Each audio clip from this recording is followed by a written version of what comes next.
tennis golf. We have a windy day here and I'm kind of in between the storm clouds, but I wanted to put a video together to teach you guys how to gain some distance using a tennis ball and a mobility band. And if you don't have the mobility band, that's fine. I'll show you a scalable option that you can do that you don't actually need any equipment at all. But one of the things that I want to tackle today is how to increase your shoulder turn. And so what happens is, if we have restrictions in our lat muscles that run down the side of our rib cage here, when we go to turn back and make a golf swing, we're not going to be able to have that extension that we need to properly turn. And when we're restricted, our swing's no longer efficient, and when our swing's not efficient, it's not going to be powerful. So grab a tennis ball. If you have a mobility band, grab one. If not, I'll show you how to do it without it. Let's go ahead and let's gain some distance.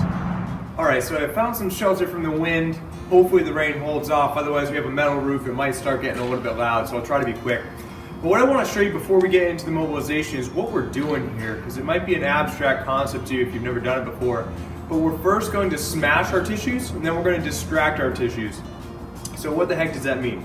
So I have a mobility band here that I'm going to use as an example, and this is essentially what muscle fibers should look like.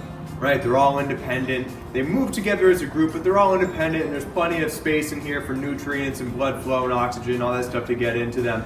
But when we have tight and restricted tissues, it looks a lot more like this, like it's clumped together and it works as a big unit. And then, heaven forbid, you find yourself with a knot in the system, right? And I'm sure all of you have felt that before, where your tissues are all knotted up. You have to see a massage therapist or a chiropractor or somebody like that, and they start to manipulate the tissues and get the knot out. Well, the same thing happens when our tissues look like this. So what we do is we smash the tissues. In this case, it's going to be with a tennis ball, but you could use a mobility ball, a cross ball. You could literally use anything like that, just depending on how deep a pressure you want and what your comfort level is. But once we start to do that, these tissues will start to break up a little bit and they'll start to become independent again. And then we distract and we pull and we separate and we get everything to finally become supple again. So ultimately that's our goal, is to make our tissues normal again. So let's go ahead and let me teach you how to do it. Alright, so I'm going to show you a couple variations here with the tennis ball. Again, like I said earlier, you can really use any ball or mobility tool. If you want to learn more about that, I've written a blog post on building your mobility kit. I'll post a link to that, so feel free to check it out. But one of the ways I like to do this is on the ground. If you find that it's a little bit too difficult to get on the ground, you can do it against the wall as well, and I'll show you that next. But what we do is we take the ball and we're going to just put it under the tissues that are restricted. In this case, it's our lat muscles, but you could theoretically do this anywhere on your body. I know for me, usually just below the armpit, slightly back toward the shoulder blade is usually the biggest culprit for me, so that's where I'll focus most of my attention. I'm going to get my arm up overhead, ball is underneath.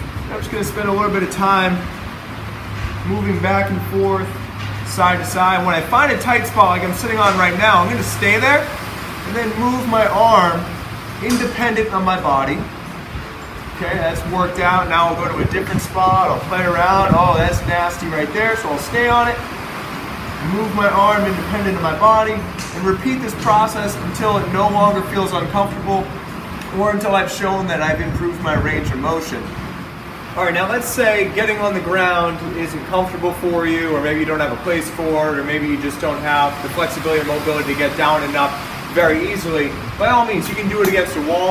I highly recommend, if you do it on a wall, do it on either a studded end, or in this case, I have a nice piece of metal. So the last thing you want to do is lean your body weight against a wall with a ball and have it go through sheetrock. So, similar idea. I'm going to get my arm overhead, expose the tissues I want to work on, take the ball, put it in place. Now here, I actually find that holding on to the ball is more effective. Otherwise, it's going to want to slip away, and there's no point in doing that if the ball's not there. So I hold on to it, same thing. I can go side to side. I can also move my arm independent of my body. Either way accomplishes the same thing that I did on the ground. All right, so we smashed our tissues. I highly recommend doing at least 2 minutes per side during any given session. Really, 2 minutes is kind of that magic number to make change. You can get away with a minute or 90 seconds if you only want to do something for that day, but if your goal, which it should be, is to have permanent lasting range of motion increase, then you should really start thinking about doing at least 2 minutes per side, and I recommend doing it at least 2 days a week. Okay, and it's something that you can't really overdo.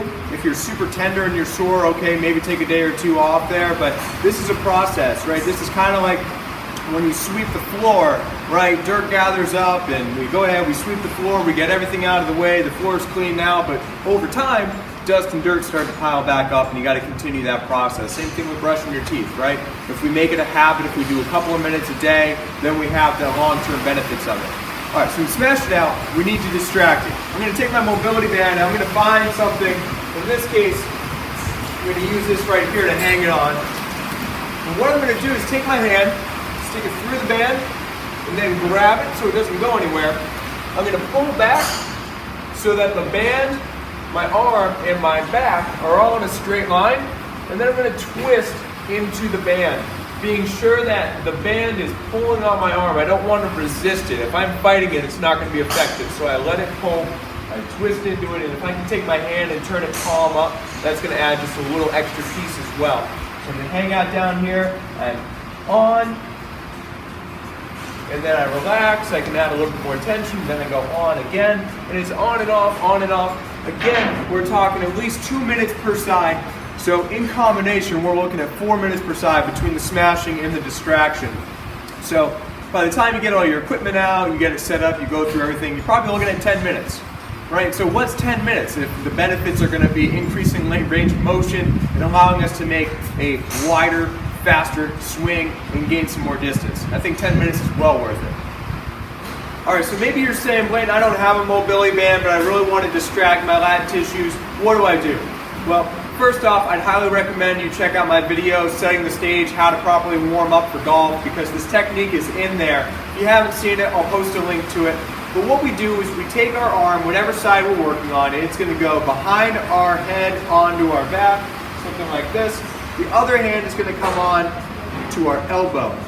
The hand on the elbow is going to pull the elbow down.